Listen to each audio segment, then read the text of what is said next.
Note کریں اس بات کو، اللہ کے راستے میں قتال کرنا، جہاد کرنا، یہ دین اسلام کا بہت بڑا عمل ہے۔ دین اسلام نے اسے ذروۃ سنامہ الجہاد فی سبیل اللہ، دین اسلام کی چوٹی جو ہے وہ اللہ کے راستے میں جہاد کرنا ہے۔ اور جب لفظ جہاد بولا جاتا تھا اور خاص طور پہ جب لفظ قتال بولا جاتا تھا تو اس سے مراد مسلمانوں کا کافروں کے ساتھ باقاعدہ جنگ تھی، وہ مراد لیا جاتا تھا۔ دین اسلام واحد ایسا دین ہے جس نے اپنے مخالف کے ساتھ جنگ کرنے کے بھی اصول و ضوابط دیے ہیں، قانون دیے ہیں، ایسا کرنا ہے، ایسا نہیں کرنا، ایسا کرنا، ایسا نہیں کرنا۔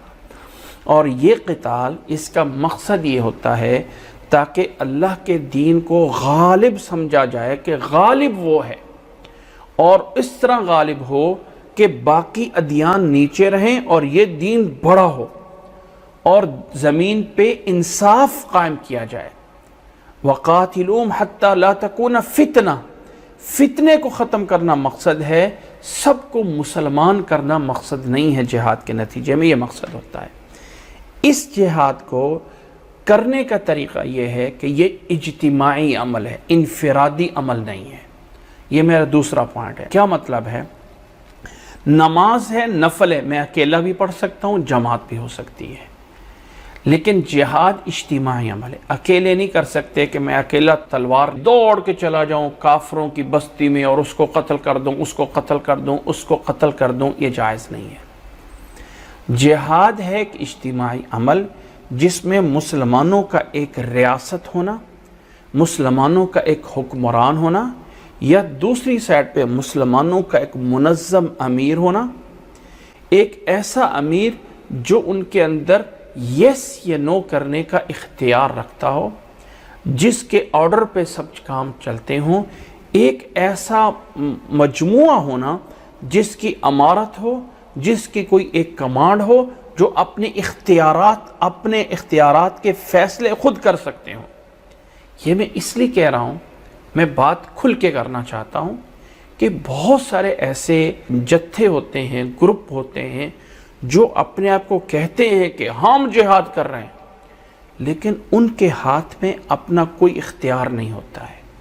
نہ ان کے اختیار میں ہوتا ہے کہ ہم نے کس جگہ پہ حملہ کرنا ہے، نہ ان کے اختیار میں ہوتا ہے کتنا میں نے اسلحہ لے کے جانا ہے، نہ ان کے اختیار میں ہوتا ہے میں کتنا نقصان کر سکتا ہوں۔ نہیں، ان کو جتنا آرڈر ملتا ہے اتنا کرنا پڑتا، اور آرڈر کہیں اور سے آ رہا ہوتا ہے۔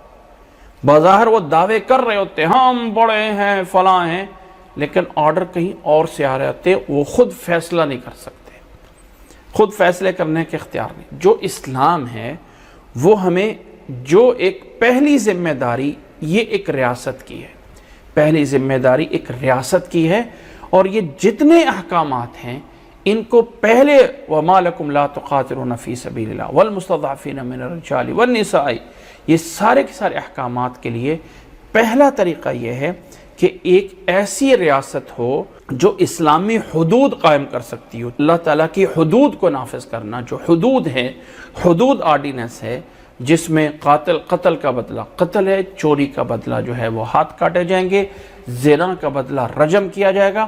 یہ ایک ریاست کے پاورفل ہونے کی دلیلیں ہوتی ہیں۔ اگر وہ نہیں کر رہا، ایسا امیر جس کے پاس اختیارات موجود ہوں، جس کے پاس پاور موجود ہو، جس کی قیادت میں جا کے یہ ہو سکتا ہے۔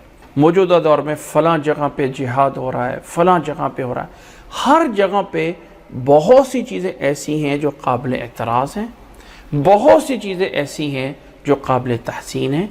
آپ مکمل طور پہ یہ نہیں کہہ سکتے موجودہ دور میں کہ فلاں جگہ پہ جو جہاد ہو رہا ہے وہ صحیح اسلامک جہاد ہو رہا ہے، نہیں کہہ سکتے، کیونکہ بہت سارے ایسے مسائل ہیں جو قابل بحث ہیں۔ بعض دفعہ مسلمان ایک اپنی طرف سے صحیح کام کے لیے کر رہے ہوتے ہیں اور پتہ چلتا ہے بعد میں کہ یہ کام ان سے کسی اور نے کروایا تھا اور وہ کسی اور سازش کا شکار ہو رہے تھے۔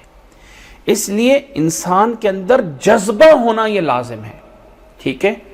یہ نہیں کہ انسان کہے کہ نفی کر دے کہ یہ جہاد ہے ہی نہیں ہے، یہ ختم ہے، یہ فلاں ہے، یہ چیز بھی جائز نہیں ہے۔ قرآن مجید کی یہ آیات بھری پڑی ہیں۔ اللہ کے نبی صلی اللہ علیہ وسلم کی حدیث سنیں کہ جس نے اپنی زندگی میں کبھی اللہ کے راستے میں جہاد کرنا یا اس کے بارے میں سوچا بھی نہ ہو تو وہ منافق کی موت مر جائے۔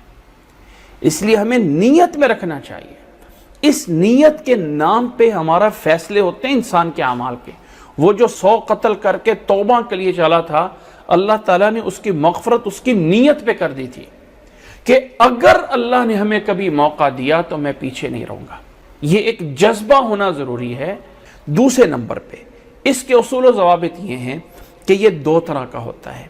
ایک ہوتا ہے کہ مسلمان اس کو بغیر کسی تکلیف پہ اسلام کو پھیلانے کے لیے حملہ کرتے ہیں۔ جب مسلمان آپس میں مضبوط ہو جاتے ہیں، اسلام کو نافذ کر لیا جاتا ہے، اب یہ ہوتا ہے کہ اس کو جو ہے وہ دوسروں تک پھیلایا جائے، جس میں سب سے پہلے جا کے کسی بھی علاقے میں دعوت دی جاتی ہے، 3 دفعہ انہیں اعلان کر کے بتایا جاتا ہے مسلمان ہو جاؤ، مسلمان ہو جاؤ، مسلمان ہو جاؤ۔ اگر مسلمان نہیں ہوتے ہو تو حکومت تمہاری، علاقہ تمہارا، تمہارے پاس رہو، بس ہمارے انڈر میں ہو جاؤ اور اپنے رہنے کا جزیہ دیتے جاؤ۔ یہ جو جزیہ ہے یہ اہل کتاب کے ساتھ خاص ہے، یہود و نصارہ کے ساتھ۔ باقی کافروں سے جزیہ لیا جائے گا یا نہیں لیا جائے گا اس کے بارے میں اختلاف ہے، لیکن یہ جزیہ مخصوص رقم ہے جس کو ہر انسان کے اپنے وسائل کے حساب سے ایک اسلامی ریاست فکس کرتی ہے کہ مسلمانوں کے حفاظت میں ایک غیر مسلم اہل کتاب سے کوئی رہتا ہے تو اسے اتنا ٹیکس وہ دے گا۔ مسلمان ریاست میں رہتے ہوئے ٹیکس دینے کا ذمہ دار نہیں ہوتا ہے۔ اسلامی قوانین کے مطابق ایک زکوٰۃ ایک ایسا کام ہے جو اجتماعی عمل ہے۔ یہ زکوٰۃ انفرادی عمل نہیں ہے۔ یہ فرض جتنے ہوتے ہیں نا وہ اجتماعی عمل ہوتے ہیں، جو نفل ہوتے ہیں وہ انفرادی ہوتے ہیں۔ نفل نمازیں جتنی چھپ کے پڑھو گے زیادہ ثواب ہے، لیکن فرض نمازیں جتنا مل کے پڑھو گے جماعت میں اتنا زیادہ ثواب ہے۔ اسی طرح جو زکوٰۃ ہے اللہ کے نبی صلی اللہ علیہ وسلم کے دور میں ایک بیت المال میں جمع کی جاتی تھی اور وہاں سے مسلمانوں کے مصالح پہ تقسیم کی جاتی تھی۔ اس میں پھر مسلمانوں کے بیت المال ہوتا ہے اور وہ بیت المال فیصلہ کرتا ہے غریبوں پہ، مسکینوں پہ، مسلمانوں کے لیے راستوں پہ، مسلمانوں کی چیزوں پہ جو فیصلے ہوتے ہیں وہ بیت المال وہاں سے لگاتا ہے اور زکوٰۃ وہاں جمع ہوتی ہے۔ اور دور دور کے علاقوں کی زکوٰتیں جمع ہو کر ایک جگہ پہ بیت المال میں آتی تھی۔ نبی صلی اللہ علیہ وسلم کے دور میں عامل ہوتے تھے باقاعدہ مقرر کیے ہوئے، جو دور دور جگہوں کی زکوٰۃ لے کے مدینہ میں آتے تھے اور مدینہ میں آ کے زکوٰۃ جمع ہوتی تھی۔ اس زکوٰۃ سے وہ کام کیے جاتے ہیں جو آج کل ترقی یافتہ قومیں کہتی ہیں کہ ہم لوگوں سے ٹیکس لے کے اپنی حکومت کو چلاتے ہیں۔ اب چونکہ وہ سسٹم موجود نہیں ہے تو اس کام کو چھوڑا نہیں جا سکتا، زکوٰۃ کو وہ کرنا ہی کرنا ہے۔ تو مسلمان سے کسی علاقے میں جو اسلامی ریاست ہوتی ہے اس میں سے ٹیکس نہیں لیا جاتا بلکہ زکوٰۃ لی جاتی ہے، وہ اسلامی ہوتا ہے۔ اب اگر کوئی انسان کسی غیر مسلم علاقے میں رہ رہا ہے، وہ ٹیکس پے کر رہا ہے تو وہ اسلام ہے ہی نہیں ہے، تو زکوٰۃ اس کو اپنے مال پہ دینا ہی ہوتی ہے۔ وہ موجود شکل ہے یا نہیں ہے یہ مال پہ دینا ہوتی ہے۔ اسلامی حکومت میں ٹیکس نہیں لیا جاتا ہے۔ اگر کوئی انسان کسی ہیلے بہانے سے، نوٹ کریں اس بات کو، ایسا ہیلا بہانا کہ جس میں جھوٹ نہ آتا ہو، جس میں کوئی فراڈ اور دھوکہ نہ آتا ہو، نوٹ کریں جھوٹ نہیں بولنا، دھوکہ اور فراڈ نہیں کرنا ہے، اس کی کیے بغیر اگر انسان ٹیکس سے اپنے آپ کو بچا سکتا ہے تو اس میں کوئی حرج نہیں ہوتا ہے۔ جھوٹ بولے بغیر، یہ نہیں کہ انسان لازمی جا کے اپنے اثاثے جا کے ظاہر کرے اور کہے کہ میرے پاس اتنا موجود ہے اور میں دینے کے لیے آ گیا ہوں۔ تو ٹیکس دینا یہ اسلامی چیز نہیں ہے، اسلام کی طرف سے زکوٰۃ دینا اس پہ لازم آتا ہے۔ بات چل رہی تھی جزیہ پہ۔ جو غیر مسلم ہوتا ہے کسی بھی ریاست میں، اس کو جو ہے مسلمان لشکر کسی پہ حملہ کرتا ہے، تم اسلام لے آؤ یا پھر جزیہ دے دو، اگر جزیہ نہیں دیتے ہو تو پھر قتال کے لیے تیار ہو جاؤ۔ تو اس کو کہا جاتا ہے، یہ جہاد ہوتا ہے ہجوم کرنا۔ دوسرا ہے کہ اگر مسلمانوں کے علاقے پہ کافر قبضہ کر لیتے ہیں اور کفار کی طرف سے مسلمانوں پہ زیادتی ہوتی ہے تو یہ جہاد مسلمان نے اس کو دفاع کر کے کرنا ہوتا ہے، اور یہ دفاع اسی طرح جہاد فرض ہو جاتا ہے جیسے نماز ہوتی ہے۔ لیکن اس جہاد کے لیے کچھ طریقہ کار ہیں، کچھ ایسے ہیں جو پہلے میں نے بتا دیے، کچھ اصول اور ضابطے موجود ہیں۔ اگر کسی دور میں وہ اصول اور ضابطے پوری طرح موجود نہیں ہیں تو انسان کو یہ انکار کر دینا کہ ایسا اسلام ہے ہی نہیں ہے، اس کو جان چھڑایا جائے، یہ ختم ہو گیا ہے، ایسا تو نہیں ہے، اس طرح کر کے کرنے کی بجائے، جدت پسند ہونے کی بجائے یہ کہا جائے کہ وہ اس کی پہلے تمام کی تمام اس کے ما لہو و ما علیہ پورا کیا جائے، اور اس طرح کر کے جو ایک اجتماعی شکل ہے اس میں جو ہے ہوا جائے۔ لیکن نیت، ارادہ یہ ہر مسلمان کے اندر ہونا چاہیے، جو ارادہ ہوتا ہے کہ یہ انسان کے اندر موجود ہو کہ اگر کبھی موقع ملا، اگر کبھی ایسا ہوا تو میں اس میں ہوں گا۔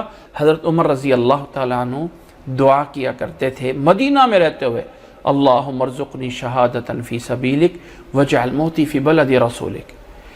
مدینہ میں امن آ گیا ہے، 22 لاکھ مربع زمین پہ مسلمانوں کی خلافت قائم ہو چکی ہے، روم اور فارس فتح ہو چکا ہے، کہ اس کی جرت کہ عمر کو آ کے شہید کرے۔